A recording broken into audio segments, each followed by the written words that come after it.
Welcome back for another episode of Stuck in the Middle.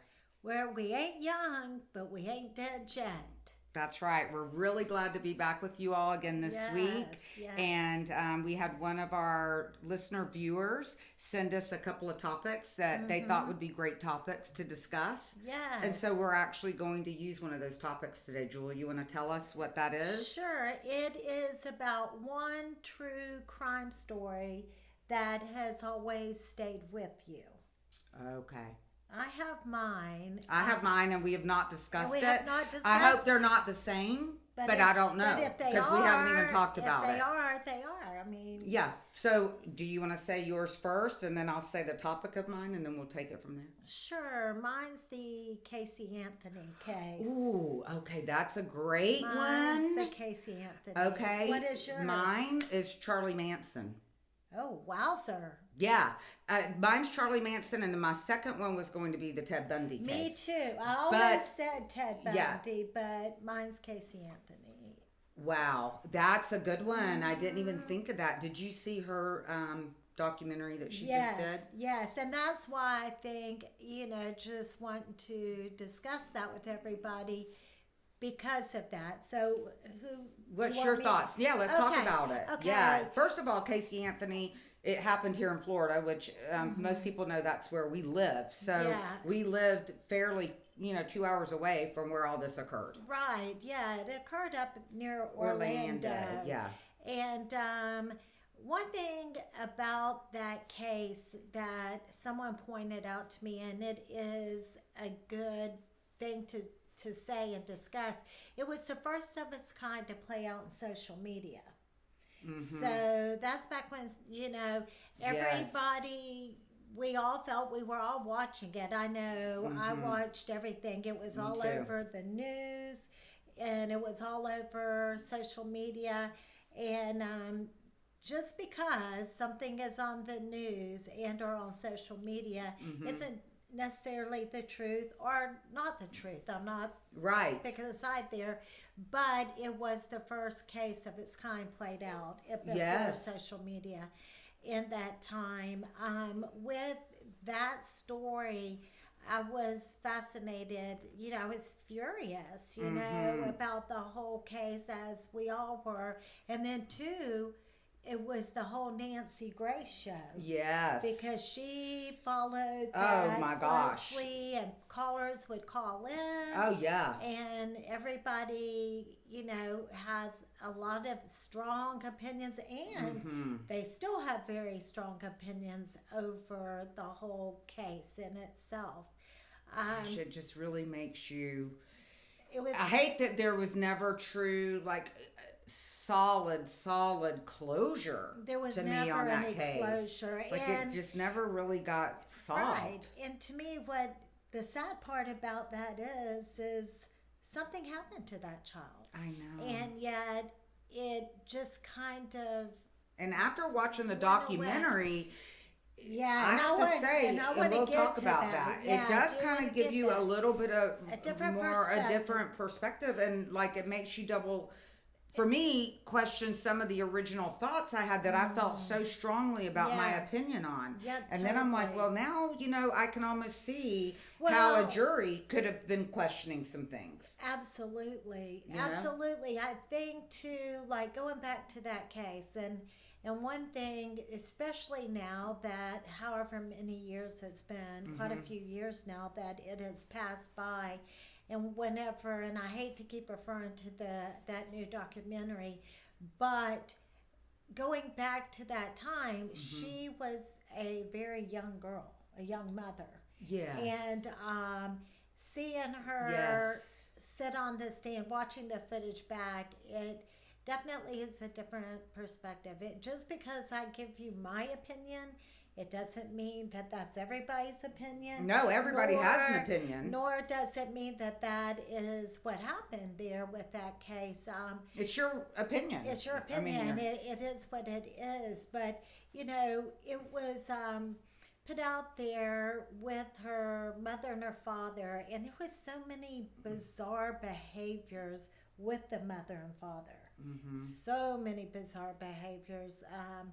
and whenever, so if you want to talk about the documentary, which kind of leads you back to the original story, it it did make me think and look at things differently. Me too. Totally different. I'm not saying that I believed her 100% when I watched the documentary, because this is in her words. Um, but it did make me stop and think that I do. My bottom line is, I think that an accident occurred. I do. I think something happened, and I think it was the cover up of it all. Instead of just telling the truth, I think they basically, my thoughts were they were all a bunch of pathological liars, and I think it goes back to her father. I think definitely the father had a lot of bizarre, sick behaviors. And see, that did not, to me, that part of the, and I know the documentary is kind of based on that whole premise, but during the real trial, I never picked up on any of that. Me either. Me either. You know what I mean? I was just so focused on that she killed her daughter. Well, that she just left. Like, it was bizarre. Left, and that and like she didn't check on her daughter. Yeah. That was at her parents' house, supposedly. Right. Or no. No. Well, no, she took the daughter, the Zaida, or what, like, I don't know. I thought it was very strange that you're living at your parents' house one minute and the next minute you leave with your kid for over a month, and then they finally reach you and you're holding. Yeah, it was bizarre. The whole story was so crazy. She kept changing her story and all of these things, and about where her daughter was, and then when you see the documentary, she basically, to me, the way I took it was that the father was coaching her along and said, "Don't worry, I'll get us through this." Basically coaching her along on what she should say or shouldn't say. And then the one thing that really stuck out to me about it all was her lawyer that took her in after the whole case. Not the one that she ended up with. This was an older gentleman. Oh, yeah, the older gentleman, yeah. And I took her in and all of that. And, he just said that what he did, he was a lawyer, the way I understood it to be, that handled people that were going up for, being sentenced to death, to be put to death. And so, death penalty cases. Yeah, death penalty cases. And that the thing that stuck out the most to me about that was he said that he went over to the mother and father's house. Now, this is when she was already in jail. She was in jail. And whenever he went over to the house and knocked on the door, they had this brand new bass boat that was out in their yard. And I remember seeing the footage of this, because I don't. See, I don't remember this. It was all played out on the news, and it was over this whole the missing child thing, like on the back of a milk carton. Yes. That organization, and they had wrapped the boat, so missing child had the picture of the child and the number to call, and it was parked out front. And whenever he knocked on the door, he said the mother and father were all sunburned. They'd been out on the boat all day, which I guess whatever, but yeah, there's nothing wrong with that. Right, I mean, because you're still but at this point they had found the daughter. Yes, they had. So this was for another child missing? No, well, it was just to put it out there, that this all, no, I don't think they had found her at this time, but they had put her out, for anybody to call for missing children, for anyone, but they'd went over there, he knocked on the door. They were both sunburned. They'd been out on the boat, and then he asked them, I would like to talk to you about your daughter. I'd like to go in her room. I need your help on anything that you have, that could help me, keep your daughter off of being on death row or that. And he said they were too concerned with one, I think the father, the mother, one was on the phone with a Geraldo show, and they were being on this show and that show. They were caught up about that, but he said he just got the sense that they weren't there to help about her. Well, I think they kind of had a big falling out though during the whole trial. They had a huge right? falling out. Yes, a huge falling out. So those were just points to me that I found odd and bizarre. They never did tell at the end exactly what happened to her, but it's just the fact that that case was so big and so huge and just so bizarre. And everybody has just a strong, like dead strong opinion on it.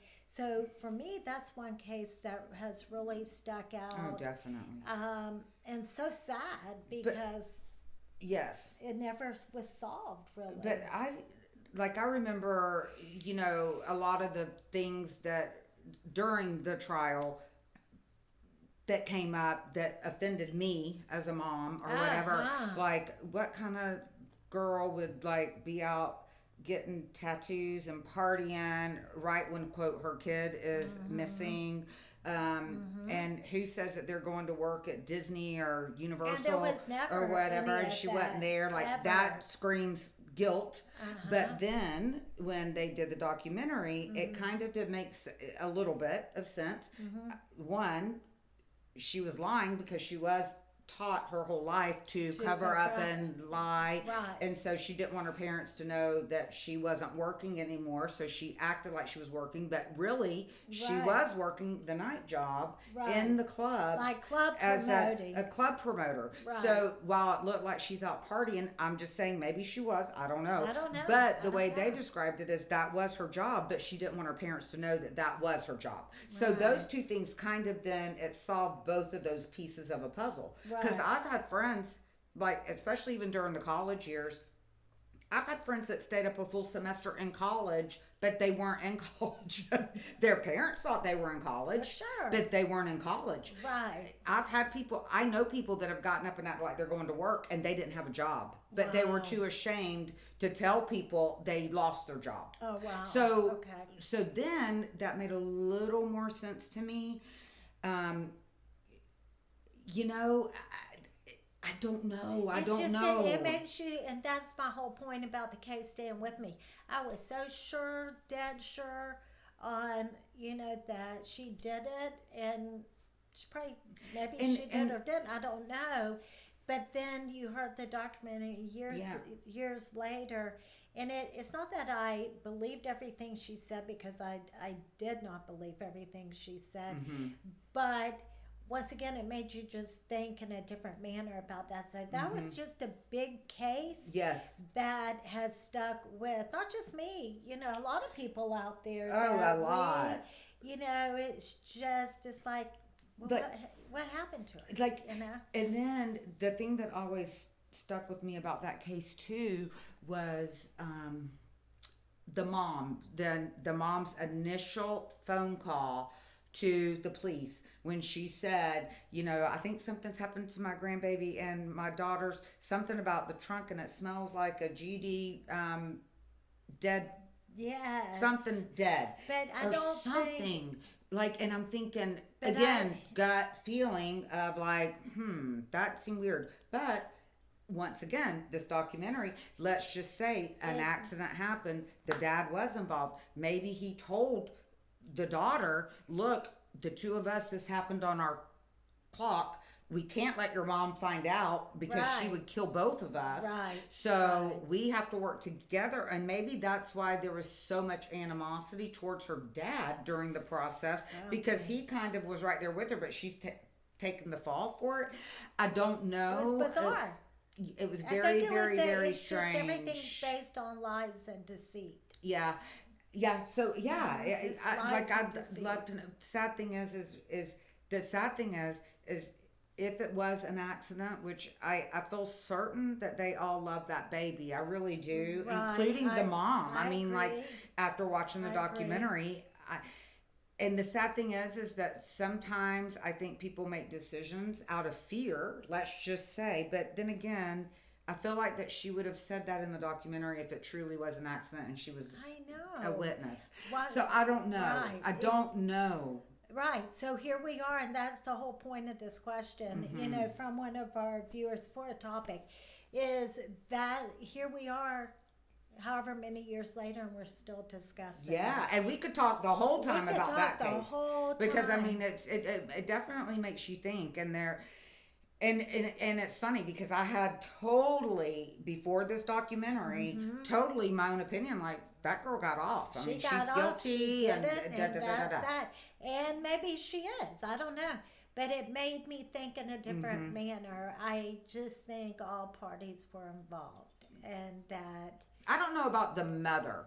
I really and truly feel like that the mom, in my opinion, ruled the roost of that home, and everybody kind of like they were scared of her. Like she was that person in the house, like and so I'm thinking that I really don't know if she knew or she might have found out during the process and didn't say. I don't know, but I don't think she was a part of it from the beginning. Yeah, no, not with that phone call that was made to the police.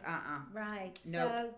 So here we are, and we don't know a whole lot more. We have a lot of different opinions. Yes. I have a different opinion from the beginning to now where we are, and I don't think we're ever going to know what the bottom line, like a true confession of what happened. Like it was an accident. And like, you know what? Instead of saying it was an accident, we got scared and then it snowballed. Something. Like somebody tell the truth. Tell the truth. Exactly. Just the truth. That's why I say it's full of lies and deception. And I think that a lot of truth was covered up. And so that case will always stick with me. I'm glad you mentioned that. That one never even crossed my mind. Crazy. I don't know how I couldn't have let that one cross my mind. I guess I always go back to my childhood about things. Yeah, you do. I live back there, I guess. But that's okay. That's okay. I don't know, but that was one of mine. And then the other one I had, and I want you to discuss yours, but that was the whole John Benet Ramsey case. Oh boy, see? And okay, that's a whole nother one. We'll have to do another podcast. Yes. Because that one is another. That is a true mystery. So, gosh, but go ahead, Tracy. Well, mine, I mean, just again, growing up, back in the 60s and 70s, the first thing that came to my mind, because again, I don't practice for these podcasts. I just go with my gut. And I thought about this about an hour before right now when we're filming what would be my story to talk about. And mine was the whole Charlie Manson. I know. Back in the, I don't know, I think it was in the late 60s, early 70s. I would have said 70s. Yeah, beginning of the 70s. But that case, I remember that case as a child. Me too. And I think it was so bizarre. And it scared me. I was scared. And he looked so scary. Even when they show his picture now, it's scary. It sends chills through my bones. I've watched, again, documentaries about him. Yes. Is he's still alive, isn't Yes, he is, right? Yeah, I think he's in a California He was prison. in that Alcatraz or San Quentin or something. I don't know. But he's bizarre. And what really, I think, freaked me out, for those of you that, please Google the story, especially for our younger viewers that may not have heard about this case. Well, they're good documentaries to watch, either way. This is a case about a man that lived, he was like a hippie, gypsy kind of a man that lived out in California.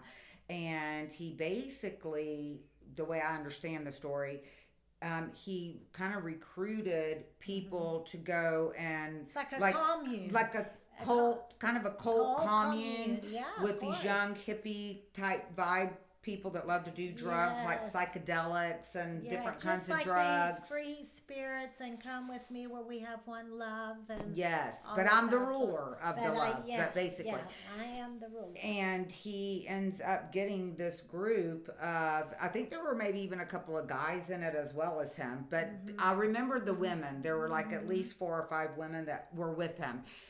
Somehow or another, they ended up in Beverly Hills, Hollywood, and went in into Sharon Tate's house, who was at the time a beautiful, beautiful young actress that was pregnant, very pregnant, Very like pregnant. 8-9 months pregnant. And they broke into her Hollywood home and just slaughtered her and her unborn child, slaughtered her. Right. And what always sticks out to me was they showed pictures of the walls in the home, and there was blood everywhere, and they would write "pig" for cop. Yes. All over the walls. With and that blood, it freaked me out. Like, I mean, it was so horrific to think that, anybody could do this, but to think, again, for me, I always go back to a woman with a woman. Like, our instinct as females is to protect. Like, that's so and when you hear of a especially female, an unborn baby, like when you hear of a female participating with that, it just, don't get me wrong, I mean, even men doing it is disgusting. There are women killers, that's for sure, but especially back then, even like, I'm just saying it. And then it showed the trial of this whole case playing out, on the news or whatever. And those women, they would go every day and they'd sing like and chant. They chant and sing like it was. I mean, like he still to this day has followers. You know that, and he still has these women that are followers. I mean, it's so bizarre. It's bizarre. They're just like lost souls or something. I mean, and they would just they were like. Their body was physically there, but they weren't there. No, right. Like, you could see, like, they would just stare and like sing, and they acted just so bizarre. And it does freak me out because in a documentary I saw, now it's probably been 15 years ago, he was an older man, and like you say, in jail. Oh, and he had like a swastika thing like tattooed here, and he had like a woolly beard. And he was like Wolfman Jack, and he jump all around, he talked like this, and I mean, to tell you, he was mentally, he mentally was still just crazy. I mean, like, and it freaks me out. Like, I mean, even to watch him on television, I'm like, oh my God, I don't know if I can even get up to turn the TV off. I know, I don't like it. And anytime I see anything about it, I'll turn the channel. Well, see, I don't. I watch these kind of things. It bothers me. I'll be like, no. Well, and again, I think what made this case so compelling, if that's the right word, or intriguing, if that's the right word, is because of the bizarre nature. But for me, it wasn't even as much with him. It was the whole process with those girls. Yes. Like, I don't know why that freaked me out. No, like, that they could let somebody brainwash them to do that. No, I agree. Like, that kind of stuff really freaks me out. It does me too, about the whole brainwashing thing. It totally does. And that, I think, I mean, there are several cases. We could talk, the whole Jim Jones, there are many cases like that, where they do go in and they do brainwash people. Or like the Elizabeth Smart case. That's another case that really freaked me out. Me too. Again, the reason I was freaked wasn't so much about the man. And I no disrespect to the men at all. It was the woman's involvement. But it was that woman, that Wanda Garzi or Barzi or whatever. Yeah. And again, I mean, obviously there's mental illness. There has to be. Of course. But like, it is our nature. Like, I taught my kids when they were younger. I read a great book. I've talked about it before on the podcast, Protecting the Gift. But one of the pieces of information in that book were the statistics of men versus women with crime, with children with crime.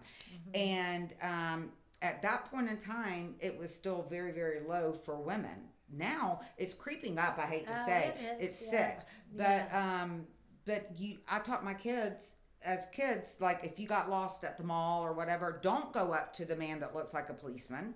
You go up to a person that looks like a mom for help. That's who you go to, a mom. You look for a woman, because statistically at that time, especially, women are there to protect kids. Like, it's in our nature to do that. So I think those kinds of cases really freak me out when there is a woman involved, because I'm thinking, how did you get here? And how did you allow that to happen? That's How? what I mean. Like, I how do you mean, go from well, being... it was his control over her. That's what, I mean, Yeah, that is what's so crazy is the control yeah. that they had over, these women, or in the Right. Elizabeth Smart's case, over that woman. And Well, even Elizabeth Smart at the end, I mean, if you Yeah. remember, Yeah. and I mean, God bless that she got out and got Thank away. God. But she was even to the point where she was so conditioned.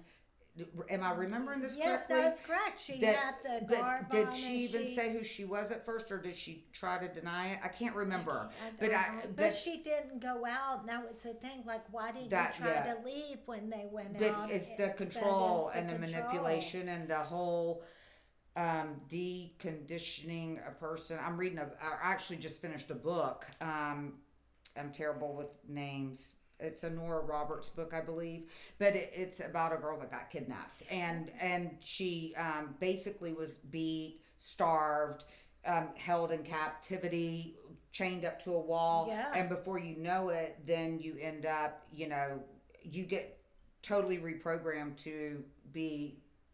You treat your captor as your master Yeah. or whatever, Yeah. and they control everything about you. So obviously he sad. must have done that to her, the lady, first. Right. Well, of course. And it is about mental illness, of course. And it's fascinating, needless to Yes. say. I watch a lot of ID channel. What does that say about me? But I love stuff like that, fascinated by all though, of because our that. brains don't think that way. So I think No. that's why we get like, That's why how do you?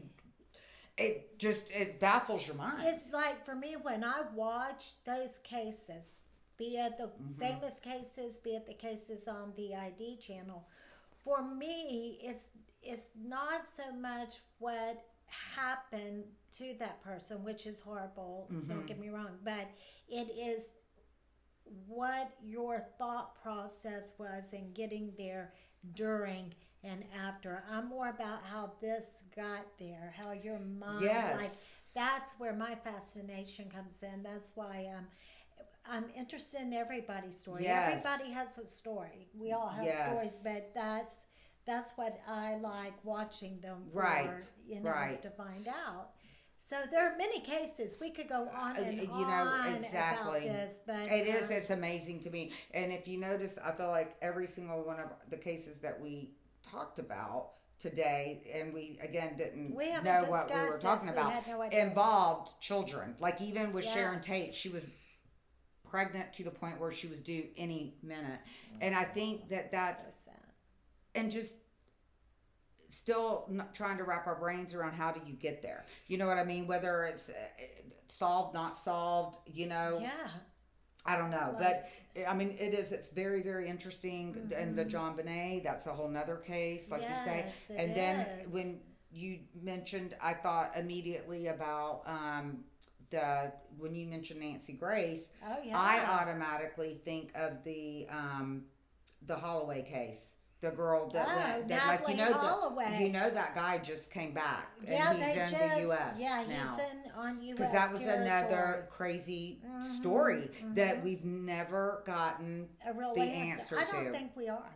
No, we won't. Not I with that don't. one. I mean, I think he definitely is the one that did it. Me too, but I think he's He would just never give the satisfaction of and saying that. he's not. He likes all of this attention, but he is never going to give that poor family what they need The for closure. terrible. Anyway. Terrible. Okay, well, so there you have it. There So you that, have and then thank it. you for giving us the idea for the topic. We love it. I mean, I love could it. talk all Seriously. day long and about maybe it. we'll go back to this and discuss other cases Yes. if that's what you guys would like to hear. So please or, let us know. Or give us questions about this, and we can continue it to another part 2 of the cases if you want to comment even about the cases that we discussed. But We thank love your you. feedback. Thank Definitely. Yes. Thank you so Yes. much. So Yes.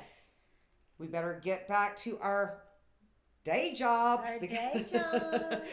We're on lunch break. We're on lunch But break. anyway, so until next week, like us, Love us. share us. Care. Yay, you're Yay. learning and care.